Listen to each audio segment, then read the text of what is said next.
This is the final resting place of some of the most influential men and women of the 19th century.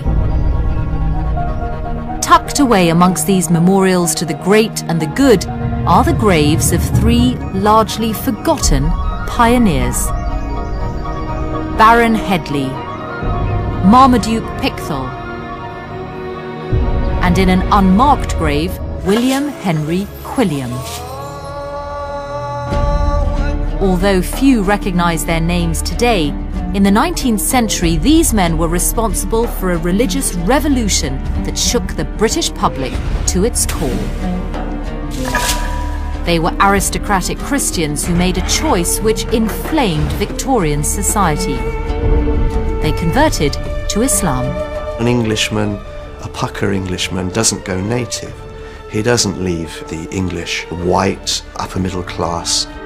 And they changed the face of the Muslim faith in Britain. Pickthall's great achievement was to translate the Quran. It has been perhaps the most important translation of the Quran into English that there ever has been.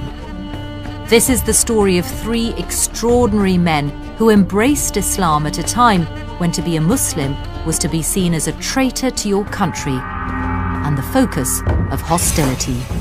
In the press, he was charged with treason, and he certainly was put under surveillance. I think to rebel against his parents and to change his religion, I think it did break his mother's heart. Through the personal journeys of still surviving relatives, we'll discover just what these men achieved and how their legacy lives on today. My impression of Islam sat within post 9/11 thinking and the emphasis around fanaticism. But finding out about Marmaduke changed all that. Suddenly, Islam became so much more. So just what did these Victorian pioneers do to make Islam more acceptable to a society that condemned it? And are there any lessons for British Muslims today?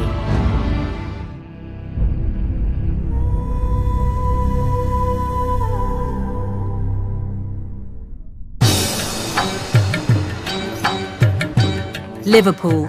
Today it's home to nearly 25,000 Muslims. This is the city's largest mosque. Built in 1965, it would appear that this Muslim community is relatively new to the city. But far from it. A century ago, Liverpool was a flourishing port, and Muslim sailors from India and the Far East would have been regular visitors. In fact, just 3 miles from today's thriving mosque, there are traces of an entire hidden history of Islam in Britain.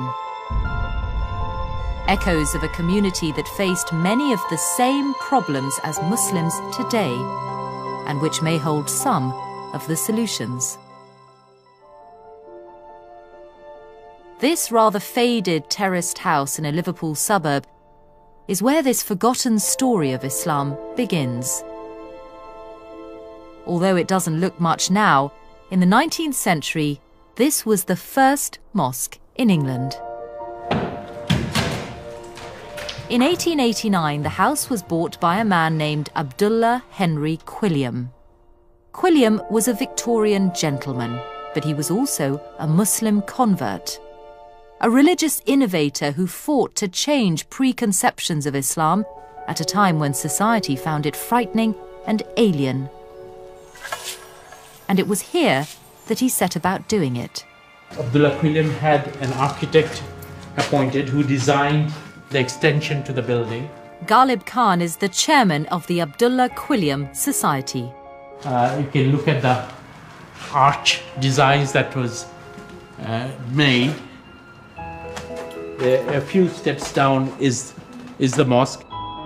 The preaching was done from that corner there where Abdullah would be standing. Against the odds, Quilliam established this not only as a mosque, but as a flourishing Muslim institute with its own printing press and an orphanage. It was the centre of Islam not just for Liverpool, but for the whole of Britain. Allahu Akbar, Allahu Akbar. It's an achievement that some Muslims believe holds the key to the future of British Islam. For me, Abdullah Quilliam really is a role model. He was so ahead of his times, as it were, that he is the blueprint in many respects for how we hope to continue in our communities. So just who was Abdullah Quilliam? And what did he do to try and shift the prejudices of a nation? William Henry Quilliam was born in 1856. He trained as a lawyer, and his religious upbringing was typical of many middle-class Victorians. He was born into a conservative Methodist family. His grandfather was a tub-thumping preacher. So we find a young man born into a family well known for its devout nonconformist Christianity. But Quilliam's work as a lawyer amongst Liverpool's poor had a profound effect on him. Disease was rife, the mortality rate high, and the city was crawling with brothels. Quilliam was struck by what he saw as Christianity's failure to deal with the problems, and it led him to question his childhood beliefs. In order to understand Quilliam's view of Christianity, you have to understand that Victorian Britain was still essentially a Christian society. So when Quilliam saw any kind of moral depravity, for him that was a Christian society that had lost its way. It was a trip to Morocco in 1887 that seems to have marked a decisive moment in Quilliam's religious journey. Whilst he was there, he was struck by the contrast of the Muslim way of life to that of Christian Britain. When he went to Morocco, he felt that people live simple lives. They live, in his view, quite moral lives, and there is an environment of solidarity, depending very little on whether they are wealthy or poor. And that was something that was of immense significance for him. Quilliam returned to Liverpool, and a year later he left his Christian beliefs behind and converted to Islam. But it was a highly controversial decision. Islam in the 19th century was seen as a Christian heresy. And there were these ideas about Islam being a violent faith. So it would have been very unusual for a person from his class background to convert at that particular time. 2 years later, Quilliam opened his mosque. But this public display of devotion to Islam immediately put him on a collision course with both the Christian hierarchy and the people of Liverpool. Quilliam faced hostility right from the very beginning. They were attacked on a number of occasions. You get pigs' heads being thrown into the mosque. There would congregate mobs outside the mosque who would start jeering. It raised hackles, there's no doubt about that. In the face of such opposition, the mosque seemed to have an uneasy future. Yet within 20 years, Quilliam had nearly 500 followers. He'd been made the official representative of Islam in Britain by the Sultan of the Ottoman Empire, and he was starting to play a central role in the civic life of Liverpool. So how exactly did he achieve this extraordinary transformation? Quilliam's genius was to analyse why Victorians despised Islam and begin to address their prejudice. And the best sources for studying exactly how he did this are his regular publications. They include a newspaper for Muslims called The Crescent, which gives an insight into how Quilliam increased Islam's credibility through lectures at the mosque. I think it's interesting to look at the topics of these lectures because you might expect them to be religious and promoting Islam and from the Quran or whatever. But what we find is a lecture which says, with experiments by Professor Nuhuddin Stevens, a science lecture, Sugar and Saccharines, by Professor Samuel Kleeman, PhD. Quilliam knew that one of the key criticisms against Islam was that it was narrow-minded. It didn't embrace the new scientific discoveries of the 19th century. These lectures met such criticisms head-on. So he's presenting Islam in a very rational way that's going to appeal, in a sense, to the new scientific consciousness of Victorian Britain. These events drew converts, and as numbers grew, so did Quilliam's profile. It wasn't long before the mosque was attracting important guests from abroad. In 1897, Queen Victoria held celebrations for her Diamond Jubilee. One of the visitors was a general from the Sultan of the Ottoman Empire, but he didn't just visit the Queen, he also made his way to Quilliam's mosque. It was recorded in the Crescent. Here is the main feature article of this particular edition, and I just love this. You know, I mean, here we are in the centre of Liverpool at Lime Street Station, and there's all these Muslim converts with their fairs and their flags, you know, receiving this very powerful figure. Such visits impressed the locals and gave Muslims the sense of being an important part of city life. And in the mosque, as converts straddled the social divides and clerks rubbed shoulders with explorers, it seemed that Islam was no longer an alien faith practiced only by foreign sailors. Quilliam's high-profile guests, his lectures, and the type of converts they drew seemed to have achieved the impossible. Islam was starting to be integrated into British society. But just as Quilliam was at the height of his success, everything changed. In June 1908, he and his eldest son left on what was supposed to be a 6-week trip to Istanbul. No one knows exactly why, but without any warning, they mysteriously disappeared. After some months, his youngest son, who stays behind, begins to dismantle everything that Abdullah Quilliam had created.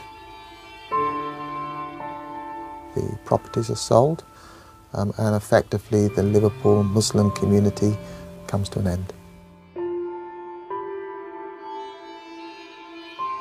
With the disintegration of Quilliam's mosque, the outlook for Islam in Britain appeared uncertain. But with Quilliam's departure, Muslim life found a new focus in Surrey. In 1889, a mosque had been founded here at Woking as a place for Indian students to study and worship. And it soon became the headquarters for 2 new converts whose mission was to continue to challenge British intolerance of Islam. The first was a feather in Islam's cap, one of the highest-ranking members of the British aristocracy.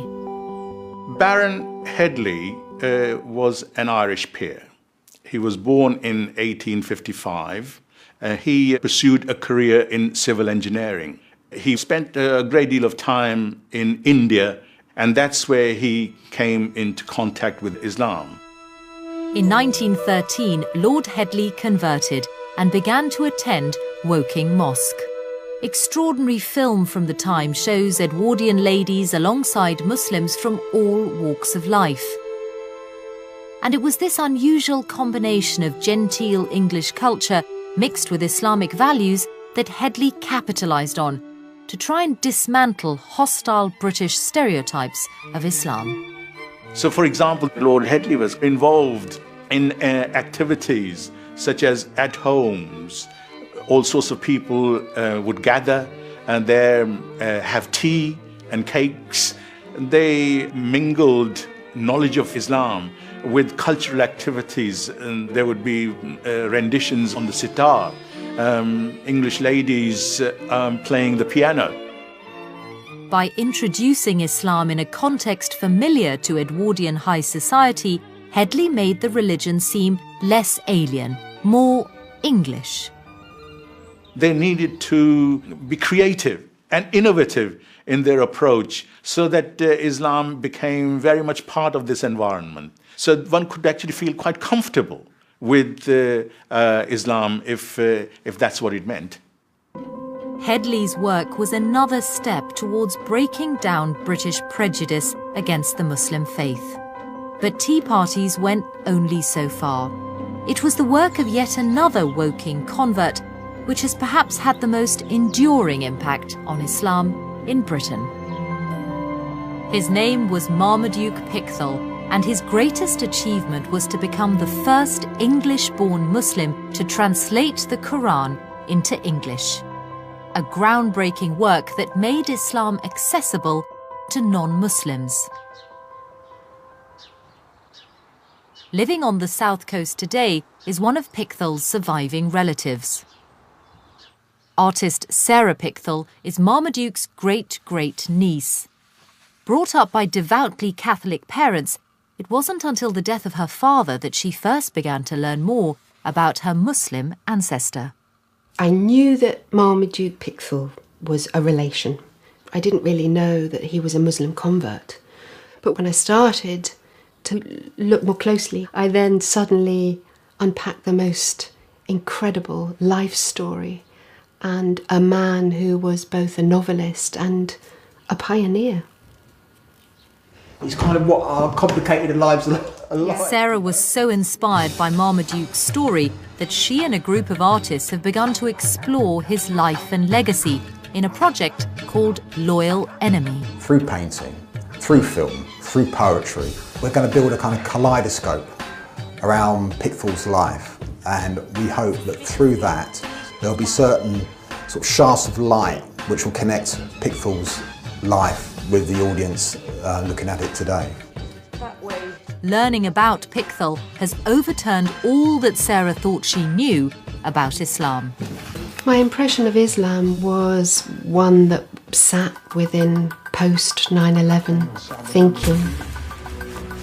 But finding out about Marmaduke changed all that. Suddenly Islam became so much more than what the media was telling us. So just what was it about Pickthall's life that not only challenges views about Islam today, but did so 100 years ago? He was born in 1875 and brought up in the Church of England. But as a teenager, he visited the Middle East. It was an experience that changed his life. He quickly seemed to gel with the local people. Very quickly he was speaking Arabic, and he speaks about the friendliness of the people. There was a social cohesion there, and it was, he believed, united by this overarching belief in Islam. I mean, he says very significantly, he said, for the first time I was happy. He was happy.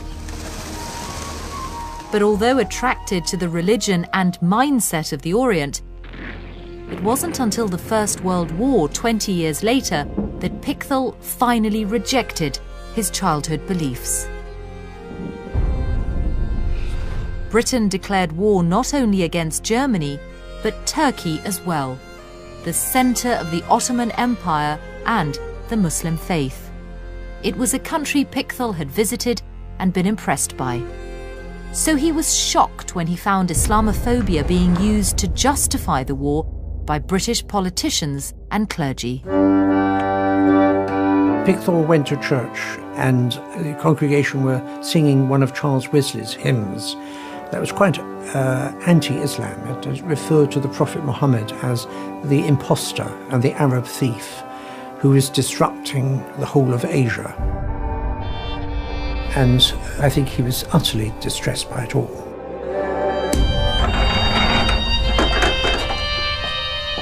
Pickthall left the church before the end of the service and never again considered himself a Christian. In 1914, he converted to Islam. It was a decision that ultimately transformed him from innocent traveller and novelist to an enemy of the state.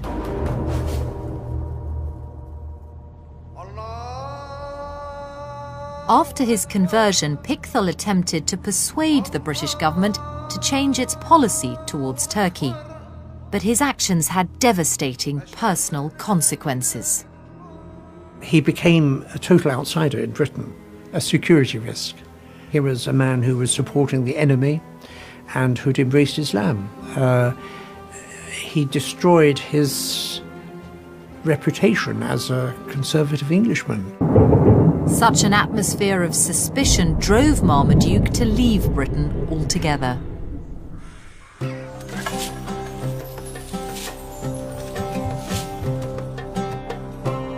He moved to India, which became his home for the next 2 decades. But although he was nearly 5,000 miles away, his actions would still have a huge impact on Muslims back in Britain. It was here that he undertook the most important work of his life, a pioneering translation of the Quran from Arabic to English. Published in 1930, it was seen as a milestone in the history of translation. This is an early edition of Pickthall's translation of the Quran, and the remarkable thing is that it's the first time a believing Muslim has translated the Quran who was also a native speaker of English. He was also an accomplished writer, and he transfers all these skills to his translation of the Quran. Although there had been previous translations, they were renowned for their anti-Muslim bias. These translations came with notes at the bottom, and these notes reflected prejudices that Muhammad couldn't possibly have had a revelation, that much of the Quran was copied from Jewish and Eastern Christian sources. So when Pickthall's version finally appeared, because the notes that exist in that translation are the notes of a believer, and they take into account the standard authoritative commentaries on the Quran, then you would be drinking from a purer source. By producing a more objective translation in a language understandable to a wider audience, Pickthall was breaking down prejudice. There has always been a suspicion of a holy book in a strange language, so he was making the Quran accessible.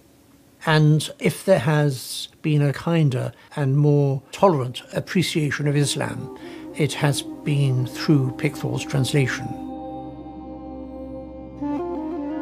And there was somewhere back in Britain that particularly welcomed it.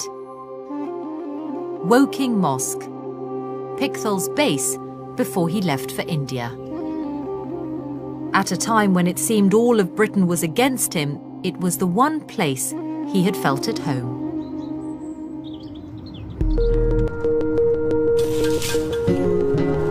The mosque is somewhere that Sarah Pickthall has always wanted to see, and this is her first opportunity.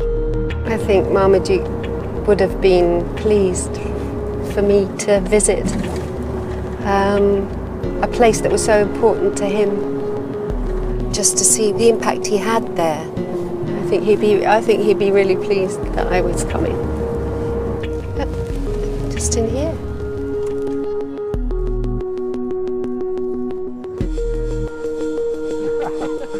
Sarah, hello, wonderful to meet you. Hello, wonderful. Khalil. Hello. Hello. Good to meet you too. Your great-great-uncle would have been here many times. Khalil Martin, like Pickthall, is a convert and has agreed to show Sarah around. So, here we are. This is the Shah Jahan Mosque, Woking. It's a flourishing mosque at the heart of a vibrant Muslim community. There must be at least 10,000 Muslims living locally in the vicinity. And when this was built, there wasn't one Muslim living anywhere near to the mosque. It came to very different from Marmaduke's time, isn't it? It's changed a lot. Yeah. Although Pickthall only spent 3 years here, a century later his influence can still be felt, in a way he could never have imagined. It's interesting. I've just downloaded a Quran application for my iPhone, and the English translation that's offered for the Quran app is Marmaduke Pickthall's. Yeah, That's great. Yeah, so that his feels legacy, contemporary. Yeah, his legacy is living on. Feels completely, contemporary. Yeah, that's great to hear. Yeah. Do you feel that being here? And for Sarah, there's one more stop. And this is Professor The library where Pickthall would have worked, here is, and where some of today's members of Woking Mosque are keen to meet Marmaduke Pickthall's great-great-niece, Space to the name. That's brilliant. and to talk to her about their experience of his Quran. This translation is by your great uncle. So, beginning with verse 18, Mary said, "Lo, I seek refuge in the beneficent one from thee, if thou art God-fearing." Angel Gabriel then replied, "I am only a messenger of thy Lord, that I may bestow on thee a faultless son." So that is from the translation according to your great uncle. Do people find it easy as a translation? Yeah, it's a little bit. Some words are thou, A little thee. bit, oh yes, thou and thee. Yes. Yes. There There were a words lot which are of these and thous. Yes. Otherwise, it's very interesting. Very much so. This was the first translation that I read. Was it? Absolutely, yeah. So personally, it's important to me Yes, as well, yes. definitely. Pickthall, like Quilliam and Headley before him, helped to demystify Islam, and his work continues to inform and encourage new generations.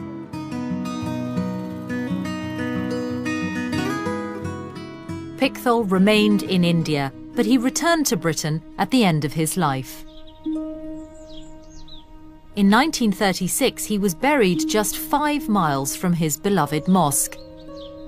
And it's rumoured he chose this spot for a reason, because he wanted his final resting place to be near the unmarked grave of someone he'd been close to at Woking.